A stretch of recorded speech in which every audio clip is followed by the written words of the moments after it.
Thief 2: The Metal Age is a 2000 stealth immersive sim developed by Looking Glass Studios. Thief 2 came out not even a year after the first game and refined pretty much all aspects of the original title. To put it in the simplest way imaginable, the bad things about Thief 1 are now good and the things that were already good are now excellent. It's a pure, tightly focused, highly immersive stealth simulation that's shockingly playable even today. To the point where you'll be asking yourself if it's one of those 2020s indie games with early 2000s graphics. As with Thief 1, you'll need to apply some fixes to make it run smoothly on modern machines. Grab and install the T2 fix and you're good to go. Here's the Patreon, here's the channel membership thingy, and here's the blue sky. Let's get this video started.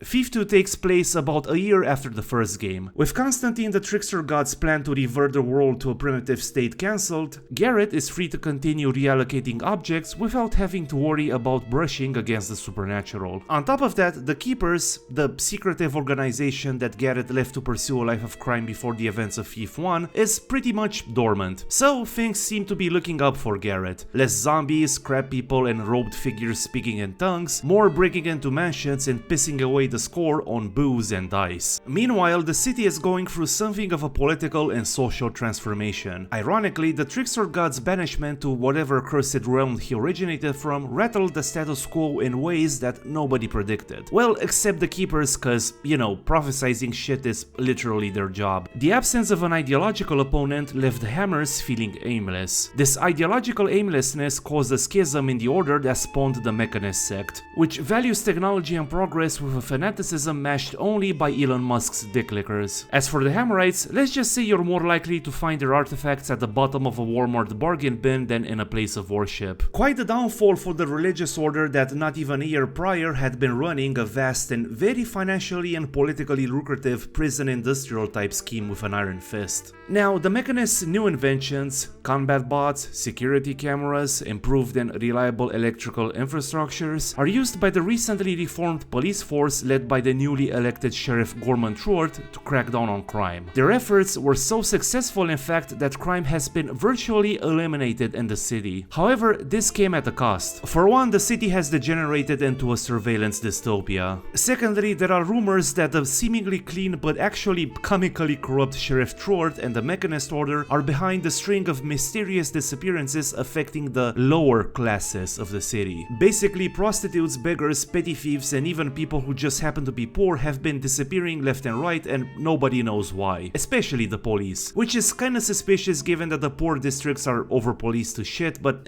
I'm sure this won't be part of a vast conspiracy that goes all the way to the top, which Garrett will have to begrudgingly untangle between two mansion heists. So things have changed quite a lot since we last saw Garrett dodging traps in ancient tombs and turning zombies into slush. And it's not just a simple change in management. With all their, let's call them quirks, at least the Hammerites could be reasoned with. Maybe. Sometimes. The Mechanists are on a whole different level. They're basically the Hammerites but on crack. The biggest difference between the Hammers and the Mechanists is their philosophical and practical stance on technology. Like, the Hammers viewed machinery and human beings as separate entities, the former clearly subordinate to the latter. They worship technology insofar as it was used as a tool to elevate humanity. The end goal was not a merger between human and machine, rather for technology to act as an extension. That's not to say the Hammers were perfect, of course, but it is what it is. Meanwhile, the Mechanists view people as inferior technological beings, organic machinery to be tinkered with and improved, lower in the hierarchy of existence than the automated contraptions powering the city's electrical grid and the thinking machines patrolling the streets. Finally, while both the Hammers and the Mechanists use the Book of the Stone as their holy book and the Builder as a sort of spiritual leader, the Mechanists rely more on the teachings of Karis, aka the Hammerite who spearheaded the schism in the first place. In fact, during the events of Thief 2, Karis began to write a new scripture that conveniently elevated him to a position as important as the Builders and justified his plan. I won't spoil it here, but let's just say it's kinda bonkers. We'll talk more about the storytelling in a later section.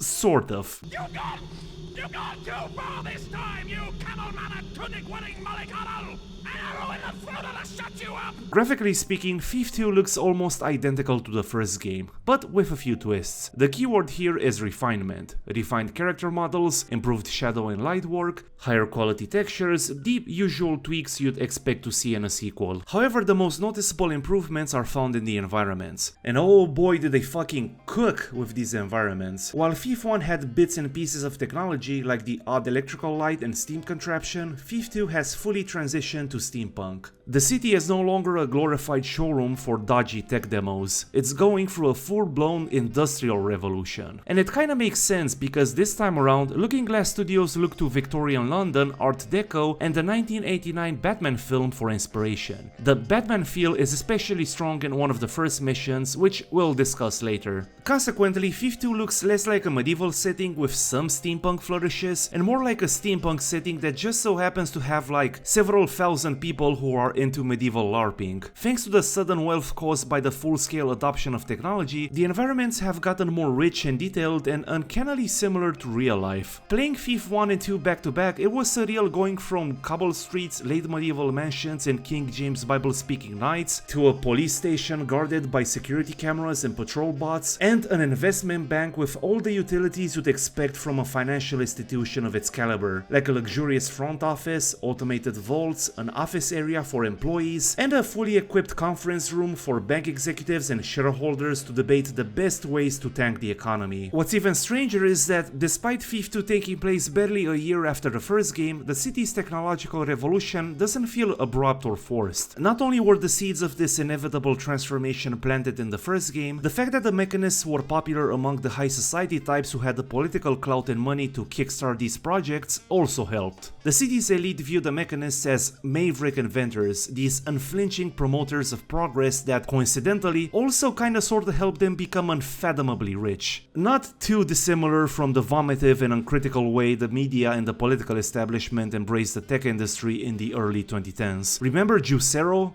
Theranos? Thank God we've come to our senses as a society and we no longer gobble up every single con from Silicon Valley. Anyways, that's why electrical lights are everywhere in the game and the environments are more lush and detailed than ever. Sound and music wise, Thief 2 is as atmospheric as ever. While the soundscape is not as suffocating and anxiety inducing as in Thief 1, it still does a great job of hammering home the importance of not getting caught. I don't want to repeat what I said in the Thief video, so let's listen to some snippets.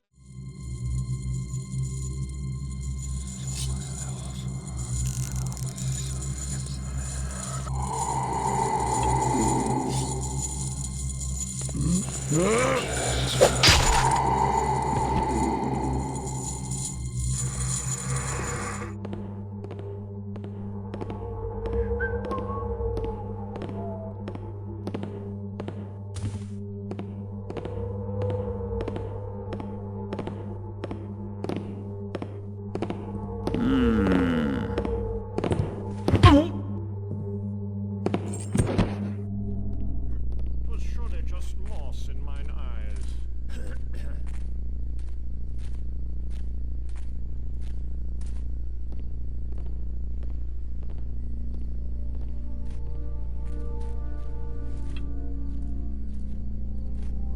Much like its predecessor, Thief 2 blurs ambient and music together. However, the main difference here is that while Thief 1's soundtrack had these drone, trip-hop, instrumental hip-hop loops that lasted only a few seconds, Thief 2 has what one would call more traditional music. It's easier to tell where the ambient ends and where the music begins, if that makes any sense. Some say this is one of the reasons why the first game has a superior atmosphere, that Thief 2 lost some of the butt-clenching tension its predecessor created through sound and ambient. I see where they're coming from, but I can't say I agree with that. I think there are three ways to look at this issue. First of all, it may be just that Eric Brocious and co simply wanted to pursue a different direction with the soundtrack. Secondly, while Garrett was a consummate professional and a certified legend as far back as Thief 1, he was still green and prone to making stupid and impulsive decisions. It's safe to say that he honed his craft even further between the two games, and he's become more selective with the type of jobs he takes. mechanics. Thirdly, Thief 2 builds on top of its predecessor. It doesn't even have a tutorial, the game just assumes you're familiar with the mechanics. So if Garrett is more experienced and the player is more experienced, then there's little to no room for tension. And the new soundtrack had to reflect this shift in status quo on some level. I obviously can't know for sure if that was the actual thought process behind including more thoughtfully constructed musical pieces in Thief 2, but you know, more outrageous claims have been peddled as the objective truth on this cursed platform. If more than like 2 people call me out for this, I'll just blame it on the heat. Anyways, what Thief 2 may lack in tension and atmosphere, it more than makes up for with some absolute banger tracks that were clearly designed to fit the game's varied mission scenarios. There's the Siren, the theme for Framed, a mission which sees Garrett breaking into a police station. It's an industrial-ish piece composed of a looping alarm sound, which is ironic since it's one of the few missions where you're not allowed to trigger the alarm or knock out guards.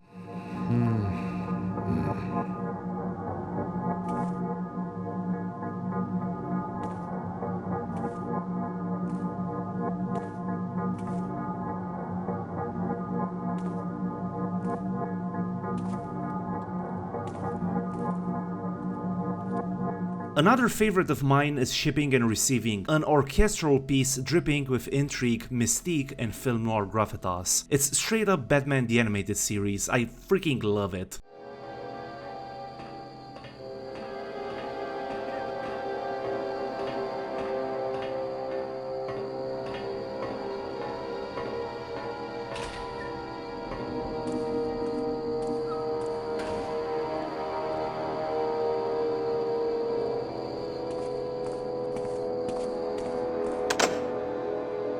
Do I really need to say that Stephen Russell kills it in the sequel as well? And not only as Garrett, because this time around he voices the villain too. The contrast between the two opposing characters couldn't be stronger. Here's Garrett, this cocksure, arrogant master thief who talks about robbing a bank with the nonchalance of someone going through their grocery list. It didn't take much to learn that the mechanists do all their banking with First City Bank and Trust, one of the wealthiest establishments in town, catering to the financial needs of the city's upper crust.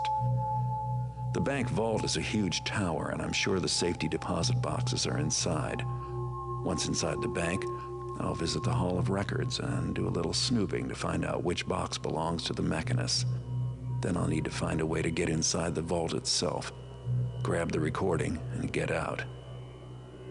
No doubt the bank is well protected by mechanist security machines, in addition to the usual guard contingent. Risky, but you know, I've always wanted a good enough excuse to break into First City Bank and Trust. And here's Karis, a genius inventor with a god complex who, incidentally, is a goofy and secure dweeb. The dangerous kind of goofy and secure dweeb. Message number 1 of 6. Is this functioning? Oh, my good guest, welcome to Angel Watch. I have gathered you here, citizens of exceptional breeding, for a fine and festive evening. The builder's work never ceases. Thus I am not able to attend in person, but I am present in heart and voice, as you can plainly hear. Alright, let's talk about the gameplay. It's hard talking about Thief 2's gameplay without repeating what I said in the Thief Gold video, so I'll just assume you've already seen that one. The gameplay is mostly the same. Lights can be knocked out to create pockets of darkness to sneak through. Different surface types generate varying levels of noise depending on how Garrett traverses them. Sound propagates throughout the levels. The difficulty system is the same, and that higher or lower difficulties don't affect things like enemy HP or reaction time, but add new objectives and restrictions. The blackjack is the same veritable knockout machine as long as you catch enemies unaware. There are 2 types of lockpicks, and sometimes you'll need to switch between them to unlock a door or a chest. Rope arrows can be used to evade enemies or access secret areas, and interacting with the environment feels as tactile and naturalistic as ever. So, what's changed? Well, mostly quality of life stuff, like showing where you've been on the map and saying when you found a secret. Speaking of which, secrets are so fun to track in this game. There's one secret in the very first mission that blew my mind and how well it's telegraphed without outright giving itself out, but more on the missions later. There's also a bunch of new tools. flares to light up rooms, there are vine arrows that stick to grill work unlike rope arrows which only work on wooden surfaces. You also get an invisibility potion, but don't think for a second they make the game easier. They're rare, expensive, and last about as long as when... and let me tell you. Additionally, Thief 2's shift to full-blown steampunk and Gilded Age luxury is not just for show, it actually has a significant impact on the gameplay. For one, you're more likely to encounter ceramic tiles. There's so much ceramic in fact that I sincerely wondered if they contracted the same companies that build those ugly Texas McMansions where timeshare executives pretend to live. And more ceramic means you'll have to invest a significant portion of your cash money into moss arrows. Secondly, there's all kinds of security systems that will throw a wrench in your plans, from security cameras connected to turrets and 2 types of patrol bots. The introduction of patrol bots adds another use for water arrows, as you can target the bots' weak spots to deactivate them. 1 arrow for the small bots, 2 arrows for the big boys. So even though the advent of electrical lights have made water arrows less relevant, you should still grab a stack of them just in case you need to deal with the robots. And that's pretty much it about the gameplay mechanics, so let's move on to the best part of Thief 2.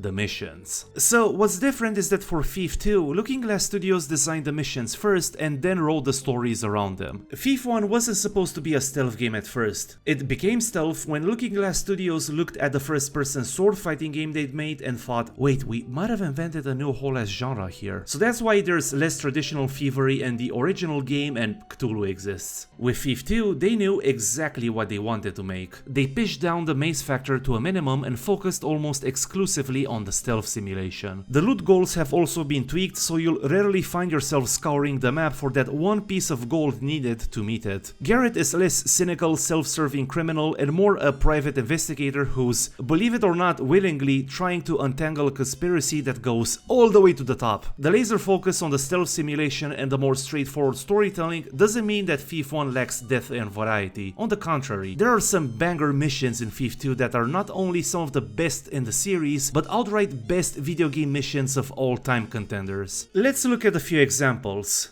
I think, 4 missions should be a reasonable sized sample. Okay? Okay. How come we gotta pull guard duty? Couldn't the mechanist just put more of those mechanical eyes around the place? Because we can't be shut off as easily, you taffer.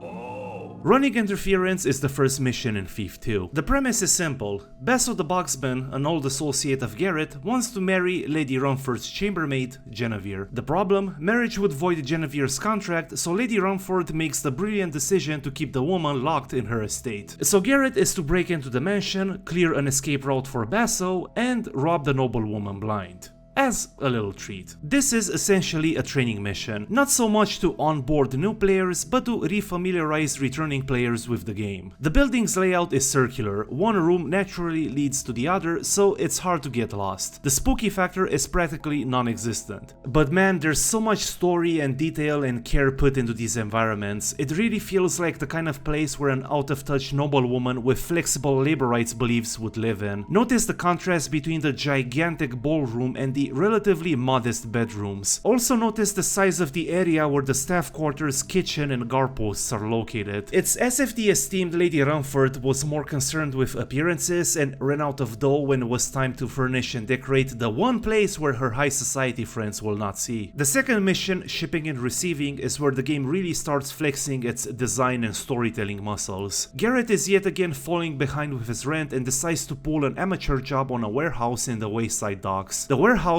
run by Rampon Dockside Shipping Company, is host to several small businesses, including an art gallery, an accounting firm, an apothecary, a mechanist workshop, a smithy, a butchery, a recording studio, an export company, an illegal gambling den posing as an entrepreneurial office, and a lens grinder. Given the breadth of business representation on display here, you could say that, in a sense, Garrett is not pulling just an amateur job, but several.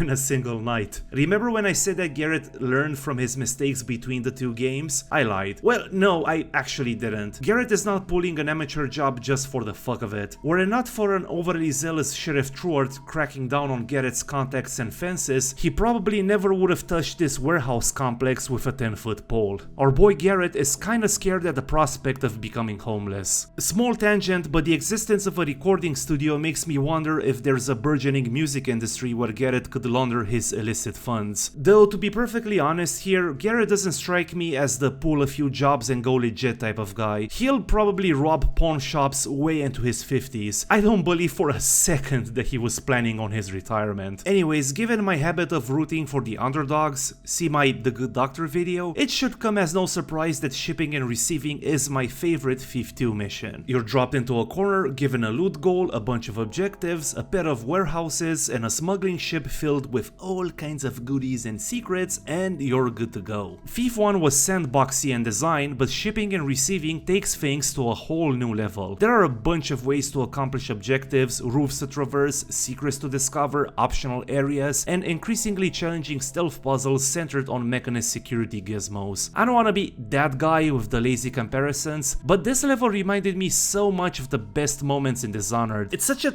tightly constructed piece of game design. The mission just flows. But the real draw of this mission is the little stories it tells. Little stories that, when put together, form a larger narrative of a city held hostage by a fanatical technocratic organization that is not ashamed to wield its power in some pretty unscrupulous ways. While Warehouse B is mostly empty save for a few administrative offices and a very interesting reveal, Warehouse A is home to all the businesses I mentioned previously. It's honestly impressive how much story and world building Looking Glass Studios managed to cram in this modest, three-story building. Each business has its own locker, accessed via a central control panel and or their individual security panels, and a background story cleverly interwoven with the Mechanist's rise to power through sheer technological prowess. First, there's Lord Porter's two-story art gallery. His renting of two entire stories is not due to spatial considerations, of course. He needs the extra space to run an illegal brothel. Then there's Sven Menel's butchery, famous citywide for his delicious steaks. The recipe is a well-guarded secret.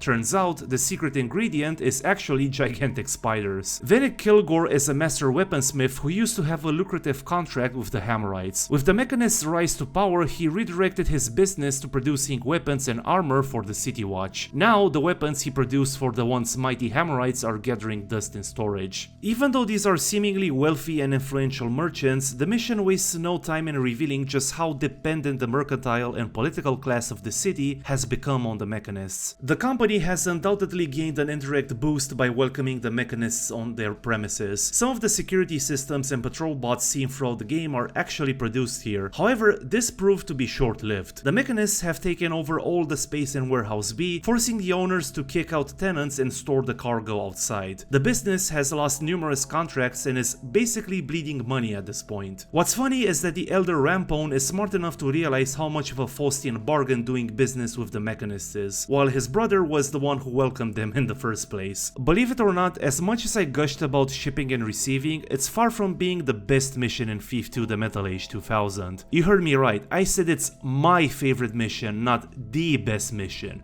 Big difference there. Another standout mission is the 2-hour-long anxiety marathon called Framed. Garrett enters the Shoals Gate police station to frame a City Watch higher-up. The catch? He must do so quietly, without alerting the City Watch officers and the newly installed Mechanist alarm system. The good news is that the individual who contracted Garrett has given him all the information needed to pull this job, including a suspiciously detailed map of the station. The bad news? It's literally a police station. What did you expect? To say it's heavily guarded would be an understatement. It's a goddamn fortress. Fortunately, being built on top or adjacent, nobody actually knows, and by nobody I mean me, of an old Hammerite stronghold, the station has a lot of secret passages that Garrett can use to move around undetected. I call this mission an anxiety marathon, but that's not actually the case. Sure, the no knockouts, no raising the alarm restriction might seem intimidating at first, but the developers accounted for this by making the station incredibly easy to navigate. street. There's lots of side rooms to sneak through and dark corners to wait out passing patrols. The only tricky part is sneaking past the security camera on the 3rd floor. Nothing a noise arrow and a couple of well-placed moss patches can solve. My favorite part has to be the secret passage from the 1st floor. So you enter the training room and see this elevated walkway, right?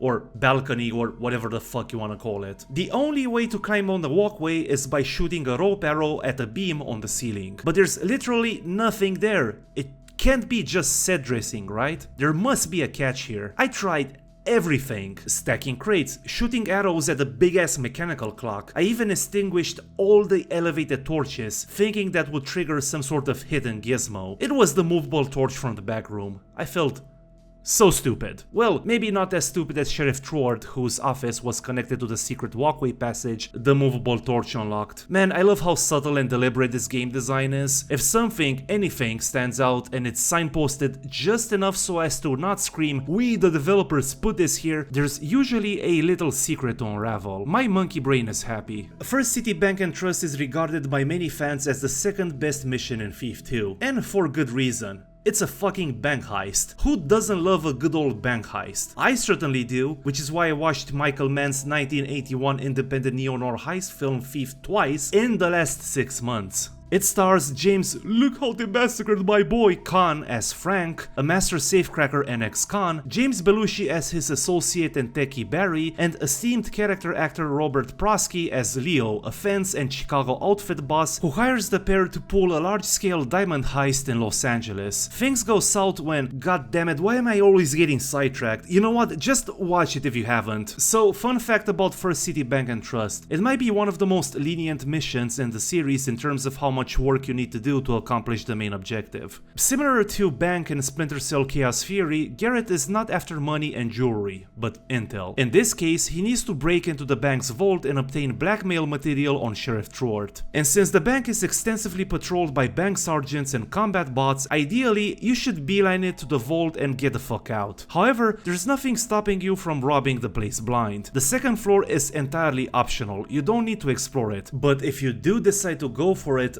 oh boy, you're in for one hell of a narrative and visual treat. There is an entire storyline, told through notes and journals I might add, detailing a comically convoluted power struggle within the bank's executive board. I don't want to reveal too much, but let's just say it has something to do with one of the bank higher-ups' repeated attempts to recruit another executive into his moronic scheme to prevent the dying bank's president's incompetent son from succeeding his father. Finally, I'd be remiss if I didn't mention Life of the Party, considered by many to be the best mission from the original trilogy. What can I say about this mission that hasn't been said already? It operates on a scale that hadn't been attempted in the series up until that point. The mission starts on the city's rooftops and ends with Garrett breaking into a mechanist skyscraper. Similar to First City Bank and Trust, you can beeline it to the main location, or you can just sort of stick around and absorb the atmosphere of the city. They really push the Dark Engine to its absolute limits with the outdoor spaces. The best way to describe it is like 5 different micro missions into one. Just look at the map.